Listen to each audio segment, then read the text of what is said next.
Bueno, tengan todos muy buenos días. Qué lindo es reunirnos. Qué lindo es poder cantar juntos al Señor. Y en esta mañana les invito a que todos puedan abrir sus Biblias en el capítulo 20, según el Evangelio de San Juan. Y si quiere también, si usted tiene un marcador ahí, busque Lucas 24 y deje el marcador ahí porque lo vamos a estar utilizando también.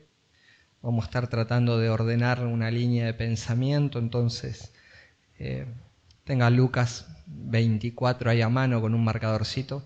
Pero vamos a comenzar, como dijimos, desde Juan capítulo 20 y hoy vamos a meditar la porción que va del versículo 19 al versículo 23, donde habla justamente de la aparición de Cristo a sus discípulos.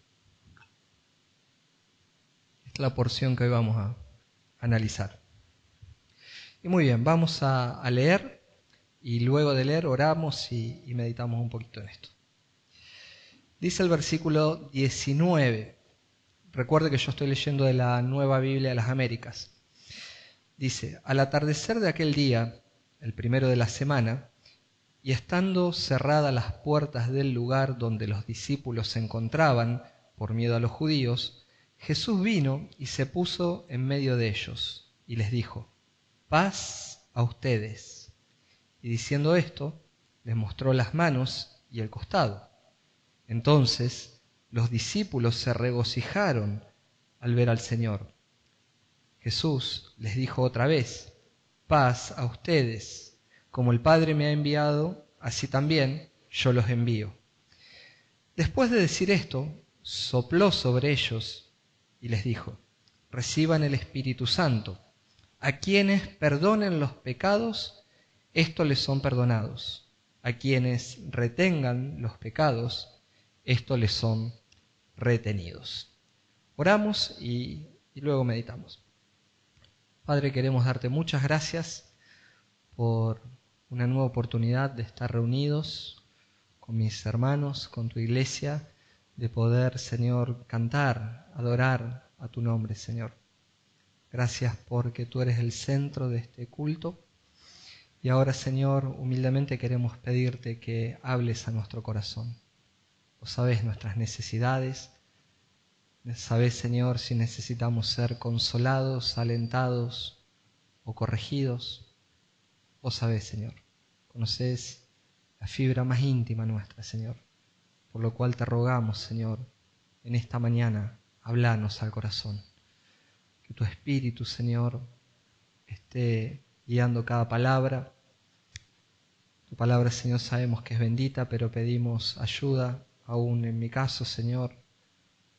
Como el predicador de esta mañana, te ruego, Señor, que me des claridad, simpleza, para poder exponer tu palabra y de esa manera ser de bendición a tu pueblo y de edificación, Señor. Señor, que tu Espíritu Santo guarde mis labios en todo tiempo y pueda interpretar de una forma correcta lo que quieres decirnos.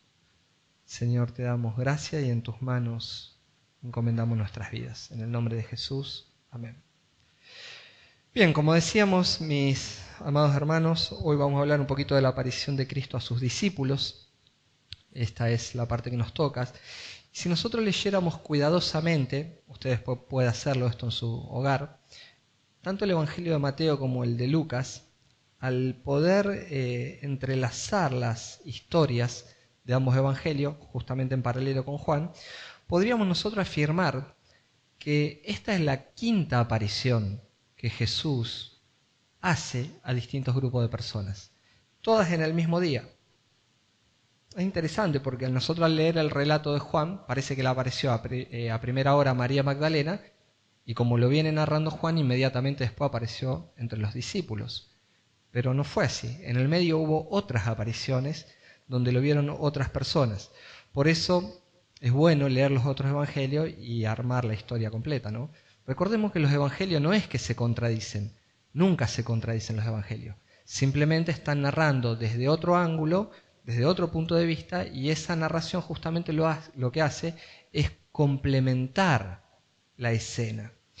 ¿Por qué le digo que hubo otras apariciones y que factiblemente esta es la quinta aparición? Porque en primer lugar ya se predicó la semana pasada que la primera persona que lo vio fue María Magdalena. Pero al mirar nosotros el Evangelio según Mateo, en el capítulo 28, dice que después de María Magdalena también le apareció al grupo de mujeres que estaban junto ahí. También Jesús se le apareció a esas mujeres. En tercer lugar, según lo que nos cuenta Lucas en el capítulo 24, vemos que ya deja entrever que hubo una narración de la cual Lucas no da mucho detalle, pero dice que también se le presentó a Pedro. Algo que también nosotros sabemos porque Pablo, en 1 Corintios capítulo 15, lo confirma. Dice que al primero que se le apareció a los discípulos fue a Pedro, de los apóstoles. Y ahí en el mismo Lucas 24 también está que se narra que se le apareció a los dos discípulos que iban camino a Emaús. Entonces, si vamos armando la historia, todo eso aconteció el mismo día. Y en quinto lugar está esta aparición que ahora vuelve y se presenta al resto de los discípulos. Esta es lo que vamos a ver justamente hoy. Y esta aparición que Jesús hace delante de este grupo de discípulos, donde se encuentran los 10, podríamos decir, porque Tomás está ausente, Judas ya estaba ahorcado para este momento, y hay algunos más que según Lucas están también ahí, aparte de los 10 apóstoles. Entonces es interesante cómo comienza esto. Notemos que versículo 19 dice, al atardecer de aquel día. Al atardecer de aquel día, el primero de la semana. Es decir que cuando yo le cuento estas apariciones parece que hubiese pasado un montón de tiempo. No, fue todo en el mismo día. En el día que Jesús había resucitado, hizo estas 5 apariciones. Aunque parece un lapso de tiempo larguísimo. Fue todo en el mismo momento. La NBLA dice al atardecer. La versión 60 dice cuando llega la noche o cuando cayó la noche. Es lo mismo. El atardecer o cuando cayó la noche es exactamente lo mismo. Estaba llegando, se estaba oscureciendo y en ese momento es que Jesús hace esta aparición. Ahora sus discípulos se encuentran reunidos, como dijimos, y notemos entonces que uno de los detalles que nos da el versículo 19 es que dice la Escritura que las puertas estaban cerradas. Las puertas estaban cerradas. Esta palabra de que la puerta estaba cerrada, la palabra cerrar, puede traducirse también como bien aseguradas. Puede traducirse del griego también como trancadas o cerradas con cerrojo. Esto es interesante poder verlo porque esto nos habla ya de la condición en la que ellos se encuentran. De hecho, también si nosotros observamos así el texto como está en español, note que la palabra puerta está en plural. Es decir, que había más de una puerta. Porque dice que las puertas estaban cerradas. No sé si había una, 2, 3, no sabemos, pero evidentemente había más de una. Sabemos si eran 2 o 3, pero había más de una puerta. Y lo que sí nos marca esto, que estaban bien encerrados. No podemos definir nosotros en qué casa estaban. Hay muchas especulaciones, algunos dicen que era sobre el aposento alto se dio todo esto. Bueno, en verdad que no lo sabemos, no sabemos el lugar y tampoco es relevante. Lo que sí sabemos es que estas personas están encerradas y sabemos la causa por la que están encerradas. Porque el texto decía que estaban encerrados por temor a los judíos. Porque tenían miedo a los judíos. Si nosotros nos detenemos por un minuto a pensar en la atmósfera que estos hombres están viviendo, que estos discípulos están experimentando, en el clima que hay adentro de esa casa, es realmente impresionante. Porque dice que ellos sienten miedos de los judíos. La palabra miedo, en griego, es la palabra fobo. De ahí es que viene en el castellano la palabra fobia. El concepto de fobia es miedo, es terror, sentir terror. Y es normal lo que está pasando. Por eso hablaba del clima que hay ahí adentro, de la atmósfera que hay ahí adentro. Porque ellos ahora sienten terror, tienen miedo que después de lo que los religiosos hicieron con Jesús, puedan ellos correr la misma suerte. Ellos tal vez están pensando que si mataron al maestro ahora pueden tomar represalias contra sus discípulos y pueden venir a buscarlos a ellos y acabar, por decirlo de alguna manera, con este movimiento de insurgentes, de este movimiento rebelde que hablaban de un Mesías. Estas cosas estaban evidentemente en el corazón de ellos y las estarían discutiendo, porque dice que estaban encerrados por miedo a los judíos. En concreto, tal vez tengan miedo de correr la misma suerte que corrió su maestro. A esto podemos sumarle que casi todos los que estaban ahí adentro, los discípulos, los apóstoles fundamentalmente, se habían escandalizado de Jesús, si queremos seguir pensando en el clima que había en esa habitación. 3 días antes se habían escandalizado del maestro, todos lo habían abandonado, todos huyeron de los que estaban ahí. Aún estaba Pedro entre ellos, el cual había negado a Jesús, al punto tal que llegó, dice, a maldecir para que no lo relacionen. Llegó al punto de insultar para que no lo identifiquen con Jesús. Cuando lo cuestionaron, sí, vos andabas con él porque vos hablas como ellos. Empezó a insultar para despistarlo. El clima ahí adentro era un clima pesado, seguramente de culpa, de cargo de conciencia, de huidas, de negaciones, de traiciones, de un suicidio en el medio, del miedo que ahora vengan por nosotros y nos hagan lo mismo. El contexto, la atmósfera de ese lugar era pesado. Y en este contexto ahora de lo que está pasando, como si fuera poco, ahora llega por distintas fuentes una noticia: el maestro ha resucitado, porque ya hay 5 grupos que están hablando de que el maestro ha resucitado. Entonces, si ustedes piensan un poquito lo que sería el clima de ese lugar, ¿no? Un clima de miedo, un clima de terror, un clima de ansiedad, de confusión. Ese es el clima que están viviendo estas personas. Y en medio de ese contexto atmosférico, dice la Escritura, Jesús vino y se puso en medio de ellos. ¡Wow! ¡Qué tremendo ha sido la aparición esa! Recordemos que la puerta estaba bien cerrada, la puerta estaba asegurada, estaba trancada. Ahora Jesús no tuvo ningún problema en aparecer en medio de ellos. Esto obviamente que no fue un impedimento para Jesús atravesar esa puerta o por las paredes, no sé por dónde entró, pero dice apareció en medio de ellos, lo cual ya nos adelanta, nos da un indicio de cómo es un cuerpo glorificado. No nos vamos a poner a hablar de los cuerpos glorificados porque no es el tema de hoy, pero ya ahí usted tiene un indicio, vaya viendo eso. Él atravesó la puerta sin problema, porque un día también nosotros resucitaremos y tendremos un cuerpo glorificado. Qué esperanza, ¿no? Ahí vemos las propiedades de lo que es un cuerpo glorificado. Ahora, estando en medio de ellos, note cuáles fueron las palabras de Jesús. Él les dijo, paz a ustedes, paz a ustedes. Si bien nosotros sabemos que es verdad que saludar con la paz era el saludo típico de los judíos, hasta en la actualidad, porque ellos se ven y se dicen shalom, shalom, están diciendo paz. Si bien era el saludo típico de la época, como lo sigue siendo hasta ahora entre los judíos, claramente Jesús le dice paz a ustedes, porque Él sabe que si hay algo que ellos necesitan en este momento, es paz.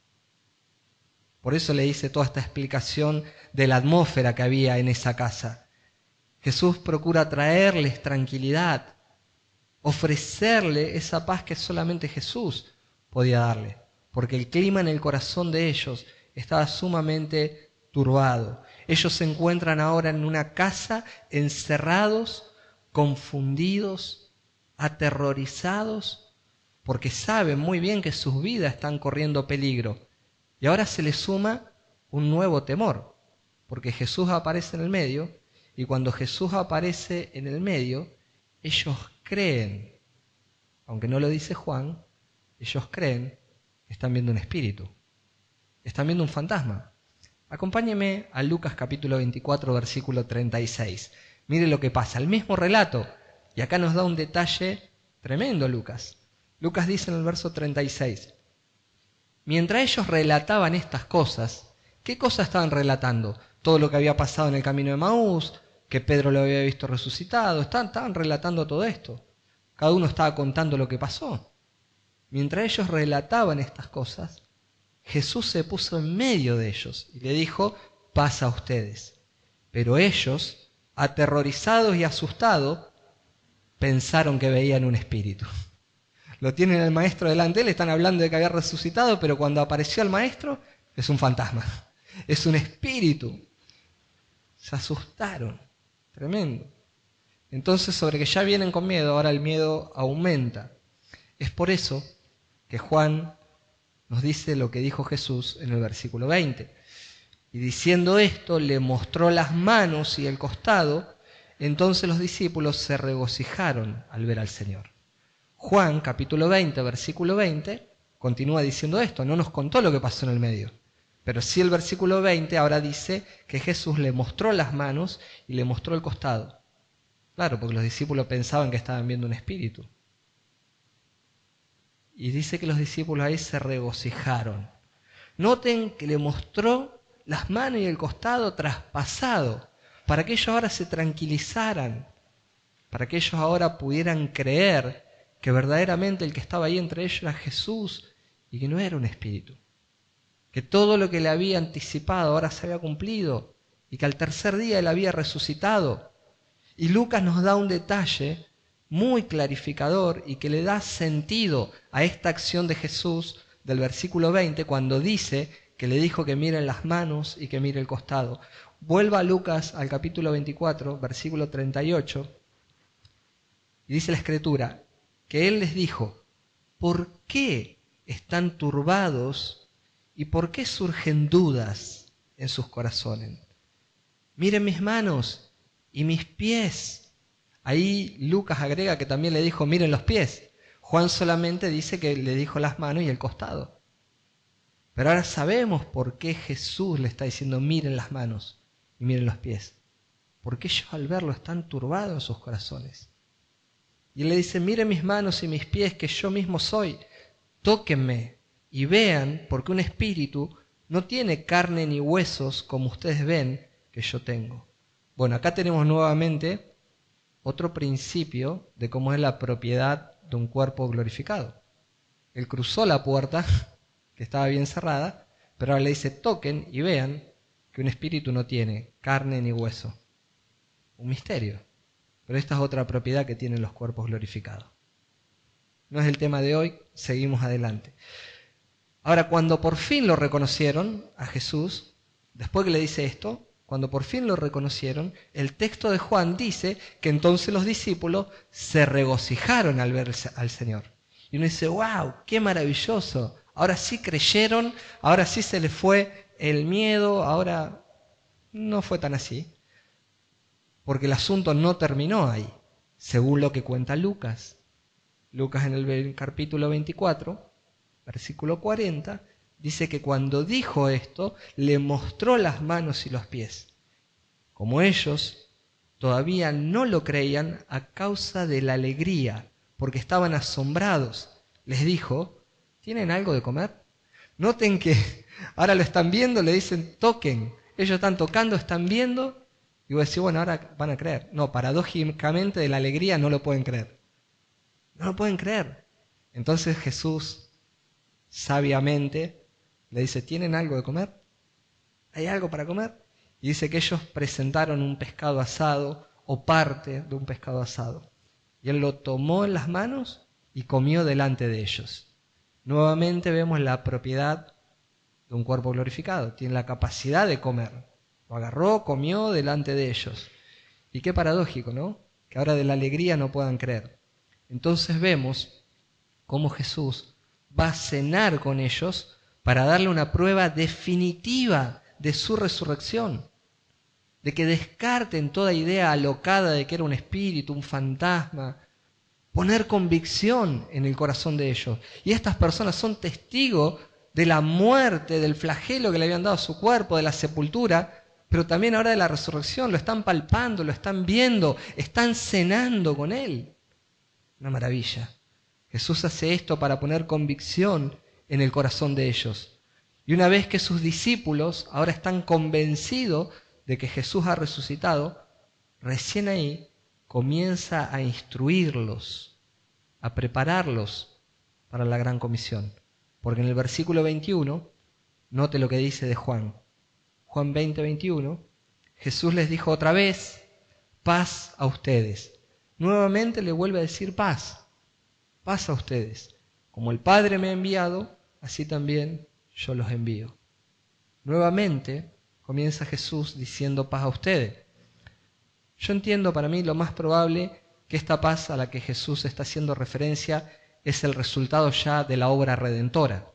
No se está refiriendo solamente a que se tranquilicen, sino está haciendo referencia a la paz que trae su obra redentora, una paz que está íntimamente conectada con la misión que ahora sus discípulos van a tener que llevar a cabo, la misión de la proclamación del Evangelio, esa paz que sobrepasa todo entendimiento, que va a tener que acompañarlo y que es resultante de la obra redentora. Recordemos que Jesús ya había orado por la misión que ellos van a tener que cumplir, por la comisión que les va a dar. En Juan capítulo 17, versículo 18, Jesús, cuando está orando al Padre, dice: como tú me enviaste al mundo, yo también los envío al mundo. Observemos que Jesús lo va a comisionar a ellos para predicar el Evangelio, y lo que utiliza es un método comparativo. Él compara cómo fue enviado por el Padre para después delegar una autoridad en ellos de proclamar el Evangelio. Jesús cumplió la misión que el Padre le había encomendado a la perfección. Jesús en la tierra proclamó el Evangelio del reino, le avisó a la gente que el reino de Dios se había acercado, que venía para salvar a los perdidos, y aún al mismo tiempo Jesús fue el medio de la expiación. Jesús fue el Cordero de Dios que vino para quitar el pecado del mundo. Jesús fue la ofrenda por el pecado que dejó satisfecha la justicia de Dios. Ahora, con esa misma autoridad que Jesús tiene, es con esa misma autoridad que comisiona ahora a los discípulos. Y aunque hay una diferencia enorme entre Jesús y sus discípulos, porque los discípulos, al igual que nosotros, no son el medio de la salvación. El medio de la salvación es el Señor, pero sí les da la comisión para que sean un instrumento en las manos del Señor para la proclamación del Evangelio, para salvar a los perdidos. Nosotros no podemos salvar a nadie, pero sí le podemos dar el mensaje, el cual el Espíritu Santo toma y lo usa poderosamente para salvar a aquellos que fueron escogidos desde antes de la fundación del mundo. Ellos tienen ahora el deber, estos discípulos ahora van a tener el deber, la comisión de anunciar al mundo que el reino de los cielos se ha acercado, de anunciarle al mundo de que el hombre es pecador, de que el hombre está enemistado con Dios y que la paga del pecado es la muerte espiritual y que el hombre en su condición natural es merecedor del castigo eterno del infierno. Los discípulos tienen la responsabilidad de anunciarle al mundo esto, pero también al mismo tiempo tienen para anunciar una gran noticia. En Jesús hay salvación. En Jesús hay salvación para todo aquel que reconoce que verdaderamente es un pecador, todo aquel que reconoce su incapacidad para salvarse a sí mismo y que viene a Jesucristo en arrepentimiento y en fe, reconociendo que Jesús es el único medio de salvación, que Jesús es el único Señor de todo. Para ese tipo de personas, como estábamos nosotros en otro tiempo, para esas personas hay una gran noticia. Hay perdón de pecado y vida eterna en Jesús. Por eso el problema más grande para el ser humano cuando se pierde o se condena no es que no hay solución. El problema es él mismo. El problema del ser humano es que es orgulloso, porque se siente el ser humano autosuficiente para todo lo que hace en la vida, incluida también la salvación. El ser humano no quiere reconocer su condición de pecador, no quiere humillarse ante Jesús reconociendo la incapacidad que tiene para salvarse. Y eso es justamente lo que le impide al ser humano tener una relación íntima con Jesús. El Señor siempre se relacionó con las personas humildes. El Señor salvó a los quebrantados y contritos de corazón, no a los que creen que son suficientes para todos. Jesús no tiene conexión con esas personas. Pero cuando hay personas humildes de corazón y que se quebrantan y que reconocen, yo no puedo, no hay manera, no hay forma, para ese hay una buena noticia. Para ese hay perdón de pecados, hay misericordia, hay salvación, hay vida eterna, hay restauración. Para ese. Con ese tipo de personas es con las cuales Jesús se conecta. Y después de comisionar a estos discípulos para que anuncien este mensaje,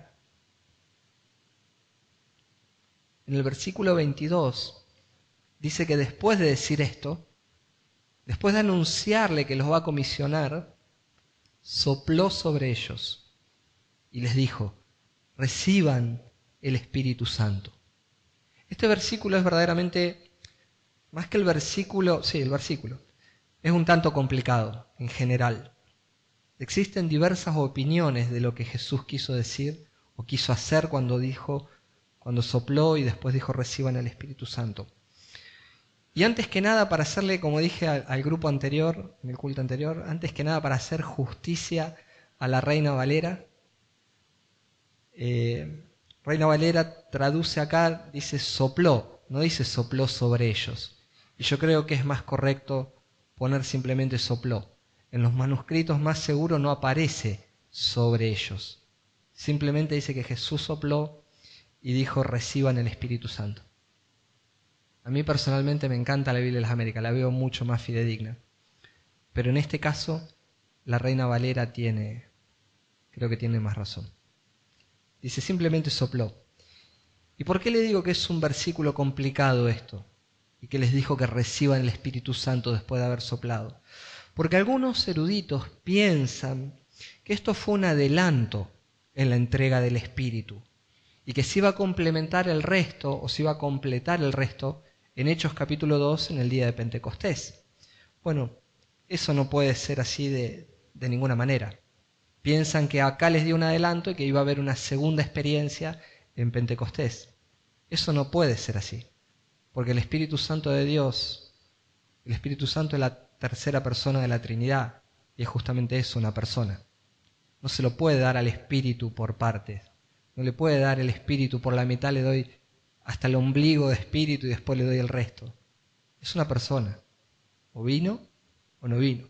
Entonces esa teoría la veo un poco absurda. Hay otra línea de pensamiento de buenos eruditos que también piensan que en realidad ahí los bautizó a este grupo y después bautizó al resto. Que los bautizó, por decirlo de alguna manera, antes de Pentecostés. Pero si nosotros seguimos el flujo de pensamiento cercano al texto, vemos que en el versículo 26 ya han pasado 8 días. En Juan capítulo 20, versículo 26, ya vemos que ahí viene el tema de que se vuelve a presentar el Señor entre ellos, porque Tomás había estado ausente. Ahí está esta discusión de que Tomás dijo, si yo no veo, no creo, y todo esto. 8 días después aparece el Señor, y si usted lee el texto detalladamente, ellos todavía están encerrados. Ellos todavía están muertos de miedo. Y una de las cosas que el Espíritu Santo iba a hacer en la vida de ellos era darle poder. Hechos capítulo 1, versículo 8, nosotros sabemos que el Señor cuando lo está comisionando le dice, pero recibirán poder cuando venga el Espíritu Santo sobre ustedes. Y cuando el Espíritu Santo venga, ustedes me van a ser testigos en Jerusalén, en toda Judea, en Samaria y hasta lo último de la tierra. Y cuando habla de la palabra testigos, iban a ser testigos, la palabra griega es la palabra mártur, que de ahí viene la palabra mártir. Testigos, si es necesario, a precio de sangre. Hubo un cambio, una transformación en ellos después del bautismo. Pero acá todavía, en Juan capítulo 20, versículo 26, 8 días después, siguen encerrados. No hay ninguna apariencia de que ellos hayan cambiado la actitud, ninguna transformación en sus vidas. Incluso si nosotros seguimos estudiando Juan, que prontito ya lo vamos a ver, al capítulo 21, veremos que sus discípulos están abandonando la comisión que el Señor le había dado de predicar y están volviendo a sus actividades normales, que era la pesca. Pedro agarró sus cosas y se iba a pescar y los otros le siguieron. Ya lo estudiaremos después, pero se habían olvidado de la comisión, ya está. Acá todo terminó, volvemos a nuestras actividades naturales. Pero más importante que todo esto, por último, el mismo Señor Jesús dijo que el Espíritu Santo no podía venir si Él no se iba. Juan capítulo 16, versículo 7, Jesús dijo, pero yo les digo la verdad, les conviene que yo me vaya, porque si no me voy, el Consolador no vendrá a ustedes. Pero si me voy, se los enviaré. Entonces, mientras Jesús estaba ahí, era imposible que el Espíritu Santo venga, los bautice y haga una morada en ellos. Tenía que irse Jesús. Entonces la pregunta es, bueno, Si un adelanto no fue y si tampoco los bautizó, ¿qué es lo que quiso hacer Jesús cuando sopló y le dijo recibí el Espíritu Santo? Y hermano, vuelvo a repetir lo que dije antes. Es un texto complicado en el cual no me quiero tampoco atribuir la última palabra en este asunto, y digo esto con mucho temor del Señor, tratando de aplicar simplemente las reglas básicas cuando hay un texto difícil. La regla básica cuando hay un texto difícil, el contexto es rey. El que manda es el contexto. Entonces digo esto con mucha humildad y sin atribuirme la última palabra, pero partiendo de la base que el contexto es rey, dado el flujo de pensamiento que viene adentro de Juan, yo coincido con los eruditos que entienden que esta acción de Jesús, de lo que sopló y lo que dijo, es una acción figurada, es una acción simbólica de algo profético que estaba por acontecer en muy pocos días. Iba a acontecer en 47 días más o menos. 50 días para redondear, cuando venga Pentecostés, Hechos capítulo 2. Yo pienso que es algo simbólico, algo profético de lo que estaba por pasar. Si nosotros nos ponemos a observar nuevamente el versículo 21, vemos que Jesús los está preparando para predicar el Evangelio, pero que todavía no salieron ni iban a salir a predicar hasta ser bautizados por el Espíritu, para que todos, en forma corporativa, ahora reciban el don del Espíritu.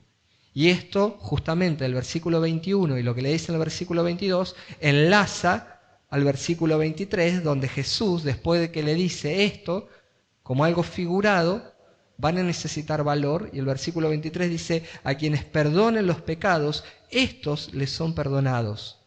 A quienes retengan los pecados, estos les son retenidos. Bueno, déjeme abrir un paréntesis acá, porque este versículo fue un versículo muy mal interpretado por muchas personas y aún sobre la iglesia romana. La iglesia romana, malinterpretando este versículo justamente, cuando dice a quienes perdonen los pecados les son perdonados y a quienes retengan los pecados les son retenidos, entiende que esto le da la facultad a los sacerdotes de perdonar pecados. Claramente ningún hombre tiene facultad de perdonar pecados. Esto solamente podía hacerlo Dios Padre y su Hijo Jesucristo. ¿Recuerdan en Marcos capítulo 2, cuando un grupo de amigos trajeron un paralítico delante de Jesús? Jesús lo vio y en vez de sanar al paralítico, lo primero que le dice, tus pecados te son perdonados. Y todos los que estaban ahí empezaron a pensar, pero ¿quién cree este que es para perdonar pecados? Y Jesús hace una pregunta. Dice, ¿qué es más difícil? ¿Decirle al paralítico, levántate y anda? ¿O perdonar sus pecados? Y en virtud de eso Jesús dice, para que sepan que el Hijo del Hombre tiene poder para perdonar pecado, le dijo al paralítico, levántate y anda. Y el paralítico salió caminando. Tremendo. Solamente la facultad de perdonar pecado es de Dios Padre y de su Hijo Jesucristo. Entonces ningún hombre puede perdonar pecado. Jesús no está diciendo esto en el versículo 21. Lo que está tratando de decirnos este versículo es que cuando ellos salgan a predicar el Evangelio, encomendados por el Señor, bajo el poder del Espíritu Santo, dependiendo de cuál sea la respuesta de los oyentes al recibir el mensaje del Evangelio, los discípulos ahora tienen la potestad, la facultad, la autoridad de asegurarles que conforme a la palabra de Dios, los pecados les fueron perdonados o no. En otras palabras, no son los hombres los que pueden perdonar pecado, pero conforme a la respuesta que una persona nos da cuando nosotros le predicamos el Evangelio, la persona escucha el Evangelio y da una respuesta de fe, una respuesta donde dice, sí, yo creo al mensaje del Evangelio, yo realmente reconozco que soy un pecador, mi corazón está abrumado por el pecado, reconozco que necesito un Salvador, que no me puedo salvar a mí mismo, reconozco que Jesucristo es Dios, que se encarnó, que estuvo en la tierra, que vivió una vida perfecta, que murió en una cruz en mi lugar, que lo sepultaron, que resucitó, que al tercer día ascendió, lo creo de todo corazón. Tenemos la facultad de decirle conforme a la palabra de Dios, Dios perdona tus pecados. Dios te ha salvado hoy. También por lo contrario, cuando una persona resiste a creer, podemos decirle, tranquilamente tus pecados no son perdonados. Esto es lo que está diciendo ese versículo en concreto. Esta es la misión encomendada. Por eso, al mirar Lucas capítulo 24, desde el versículo ahora 44 al 49, pasaron 40 días prácticamente de esto. Jesús le dice esto a los discípulos, pasan 40 días y ahora en Lucas 24, 44, Jesús los reúne a sus discípulos por última vez para despedirse de ellos, porque va a ser ascendido a los cielos y le confirma nuevamente la gran comisión y les asegura la promesa. Miren lo que dice el versículo 24 de Lucas, perdón, el versículo 44 de Lucas 24. Después Jesús les dijo: esto es lo que yo les decía cuando todavía estaba con ustedes, que era necesario que cumpliera todo lo que sobre mí está escrito en la ley de Moisés, en los profetas y en los salmos. Entonces les abrió la mente para que comprendieran las Escrituras y les dijo: así está escrito, que el Cristo padecerá y resucitará de entre los muertos al tercer día, y que en su nombre se predicara el arrepentimiento para el perdón de los pecados a todas las naciones, comenzando desde Jerusalén. Note esto, la comisión. ¿De qué se trata? Prediquen el arrepentimiento y que los que creen en mí hay perdón de pecados. Y dice Jesús: ustedes son testigos de estas cosas. Por tanto, yo enviaré sobre ustedes la promesa de mi Padre. Pero ustedes permanezcan en la ciudad hasta que sean investidos con el poder de lo alto. En Juan 20 los está preparando, 40 días después, ellos todavía están ahí, y le dice: permanezcan acá, porque ustedes van a salir a predicar el Evangelio, a decirle a la gente quién soy verdaderamente yo y qué vine a hacer. Y que si hay arrepentimiento en ellos, hay perdón de pecado para ellos, pero ustedes por ahora no salgan, permanezcan acá hasta que reciban la promesa de mi Padre. ¿Cuál era la promesa? El Espíritu Santo, y que iban a ser investidos con poder. Pero no pueden haber recibido el Espíritu Santo cuando estábamos mirando el texto de Juan, porque ellos todavía siguen muertos de miedo.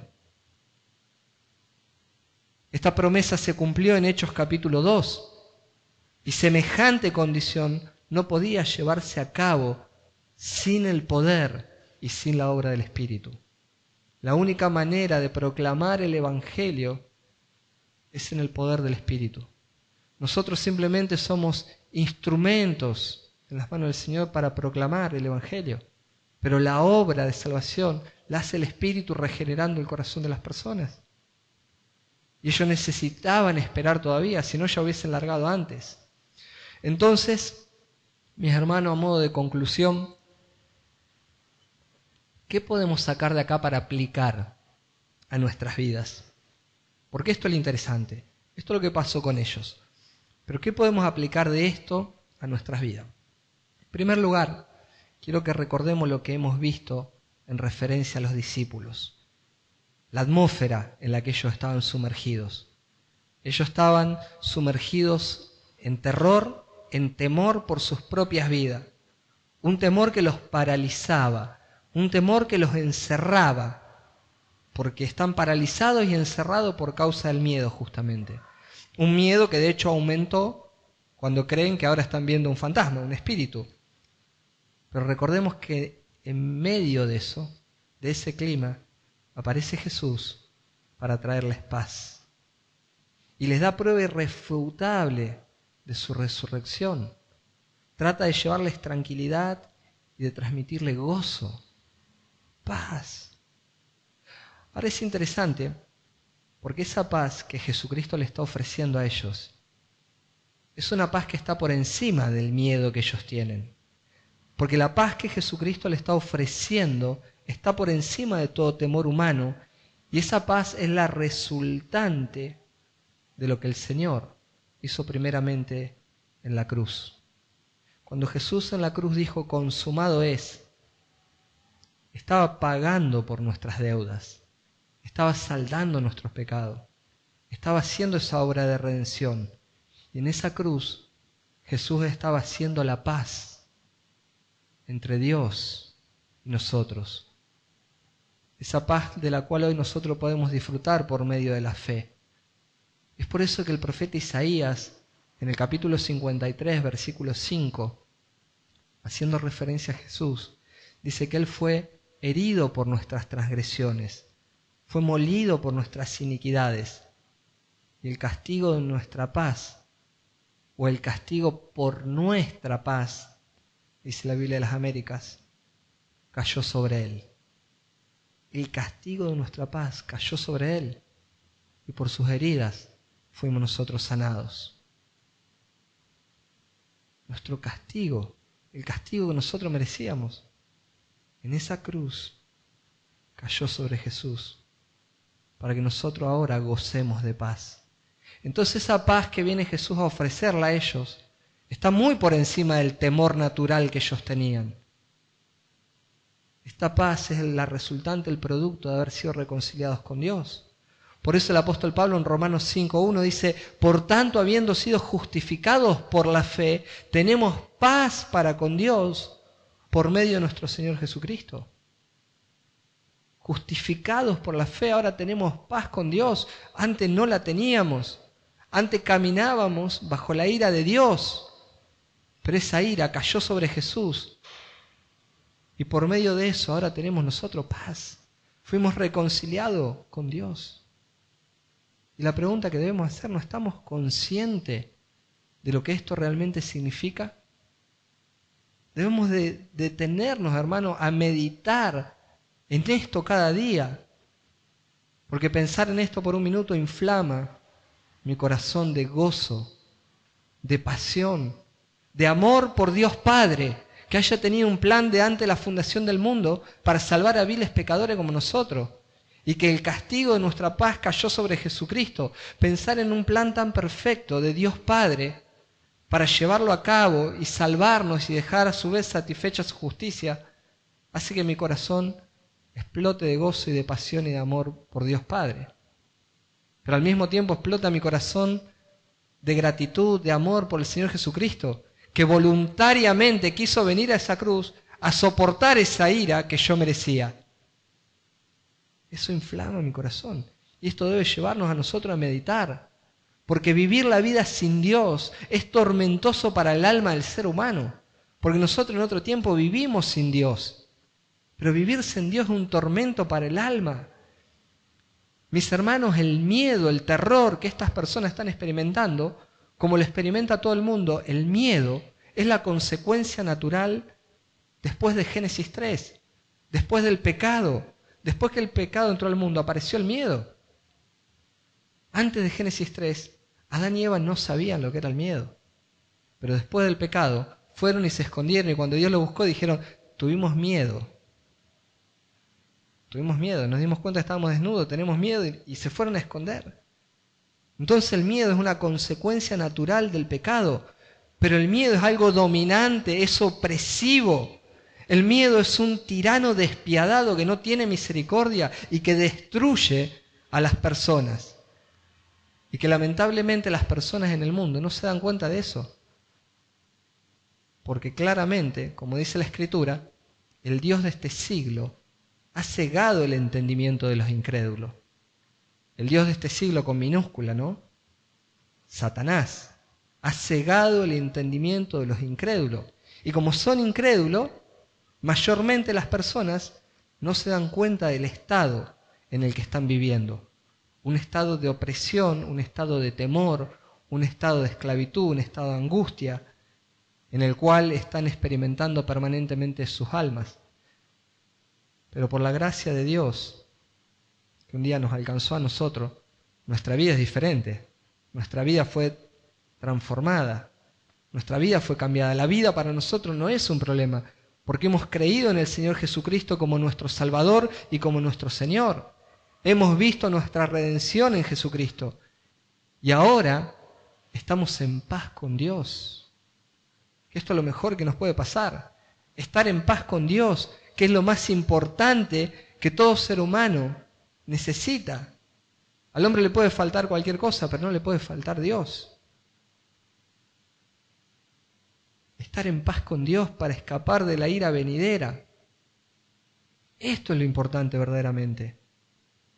El corazón del hombre sin Dios vive turbado, vive bajo una condición que si no se arrepiente lo esperará la condenación eterna. Y por supuesto que aún como creyentes, hay ocasiones en donde nuestra alma experimenta miedos, ansiedades.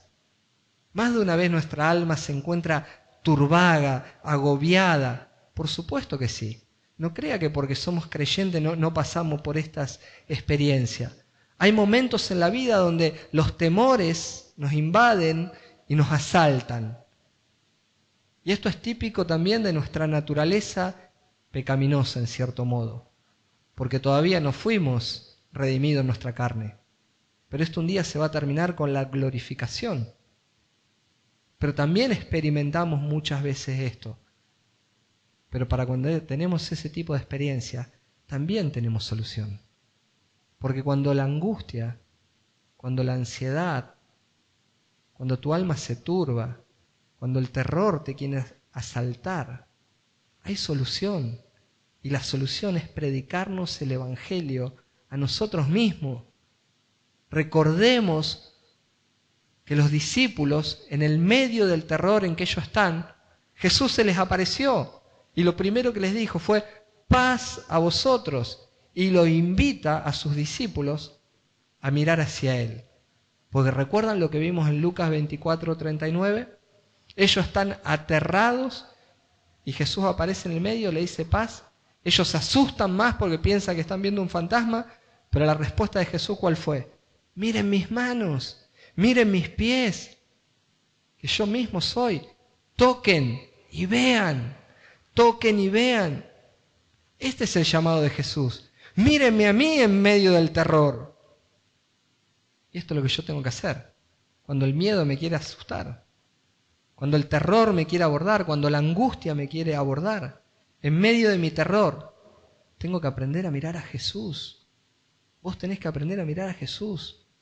Lo más importante ya fue consumado en la cruz. Fuiste salvado por el Señor. Estamos reconciliados con Dios. Entonces, ¿qué terror puede ser tan importante en esta tierra para que nos quite el gozo? El problema es que nuestra naturaleza humana hace que nuestra visión muchas veces se turbe. Esto es típico de nosotros.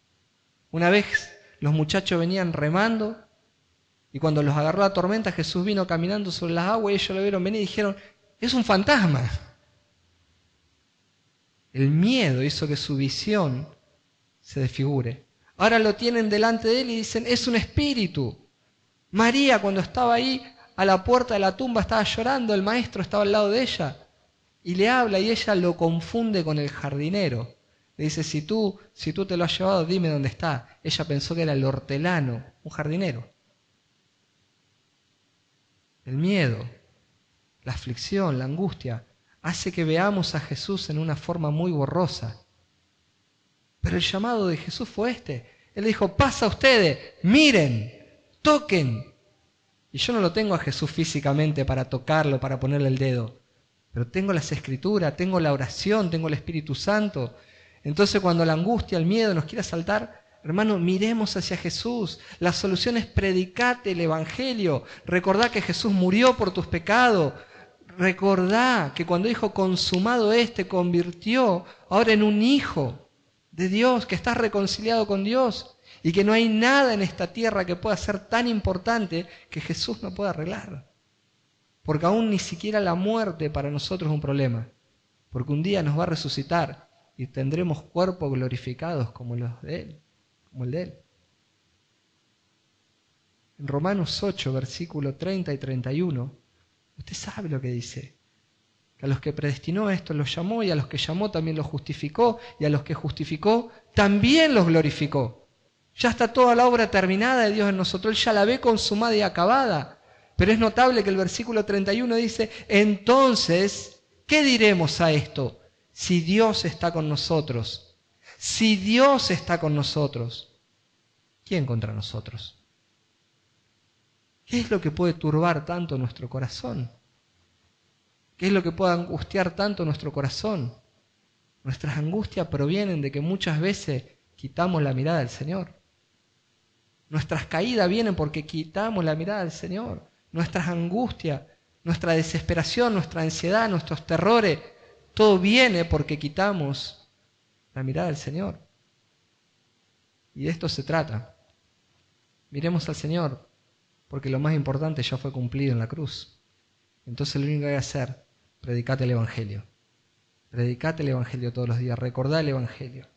Y en segundo lugar y último, para aplicar a nuestras vidas, la resurrección fue el motivo que consolidó la fe de los discípulos. Ellos lo vieron, ellos lo palparon, esto consolidó de una manera extraordinaria la fe de los discípulos. Tanto que después vemos que viene el Espíritu Santo sobre ellos y tenemos el libro de los Hechos.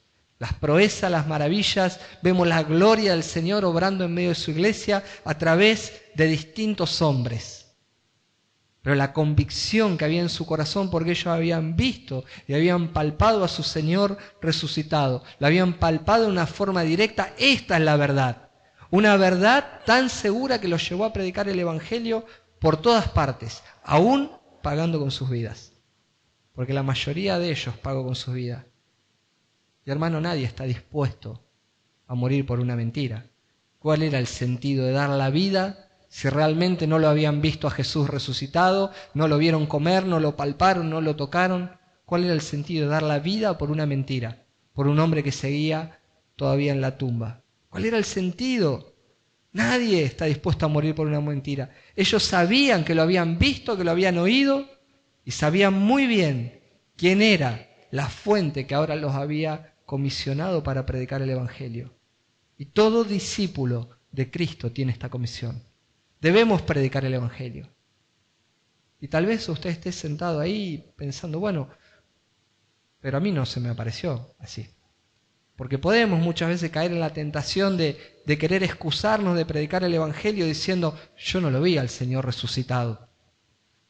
Bueno, si usted no lo vio al Señor resucitado, yo tampoco, pero yo lo creo. Y si usted no cree que Jesús resucitó, tal vez usted entonces no sea un creyente si no cree en primer lugar que resucitó. Deberíamos empezar por ahí. Pero ciertamente, aunque yo no lo vi resucitado, lo creo. Y la semana que viene se va a predicar sobre un versículo que le voy a decir ahora. Pero simplemente usted sabe que Tomás no creyó y que hubo una reprensión de Jesús ahí, una reprensión amorosa diciéndole, porque me has visto, has creído.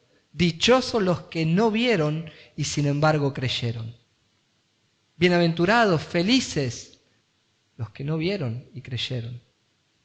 Nosotros no vimos a Jesús como los primeros discípulos, pero tenemos la dicha mayor que ellos de no haberlo visto y creer. Entonces cumplamos la comisión, anunciemos el Evangelio, prediquemos que en Cristo hay perdón de pecado, que en Cristo hay salvación, y de esa manera llevaremos la gloria para Dios. Amén. Este es el mensaje. Si tenés miedo, mira a Cristo. Si hay ansiedad, mira a Cristo. Para todo lo que tengas que hacer, mira la cruz, mira a Cristo. Y ya está todo resuelto. Pero también si sos de Cristo, ahora predica el Evangelio, porque todavía hay muchos que están sin Cristo. Predica el Evangelio. En Cristo hay perdón de pecados. Oramos al Señor. Padre, te damos muchas gracias.